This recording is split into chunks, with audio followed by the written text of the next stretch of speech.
Tugon sa iyong paligid, buksan ang mata at isip, at iyong makikita. May daming batang lansangan, bahay na nagsisiksikan, titiyak ang kinabukasan. Bakit mayayaman lang ang lalong yumayaman, at ang karamihan labis ang kahirapan? Dapat na tayong lumaya sa kawalan, iwaksing katiwalian, katotohanan ay ipaglaban. Tayo'y kumilos na tungo sa pagbabago, para sa pagbabago. Ngayon na, ngayon na. Tungo sa pagbabago, para sa pagbabago. Bayan ko, ngayon na. Ang pagbabagong nais mo sa ating bayan, sa sarili mo'y dapat nang simulan. Dapat ipakita na kaya nating mabuhay ng marangal, matapat, mapagmahal at mahusay.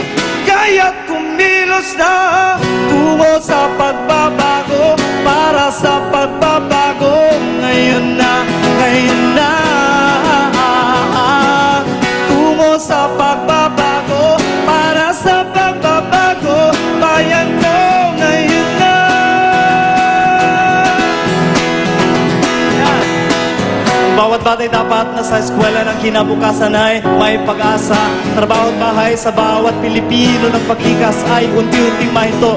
Yaman ng bayan ay dapat pakinabangan ng buong bayan, di lamang ng iilan. Dagat, bundok, ilog, patag at kagubatan, gawing ligtas at kapaki-pakinabang.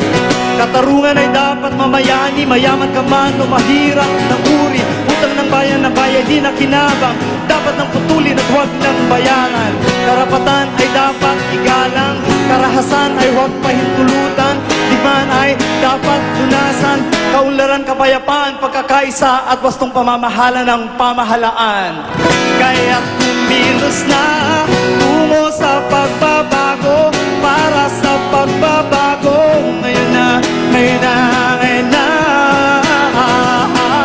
Tungo sa pagbabago, para sa pagbabago. Bayan ko, ngayon na.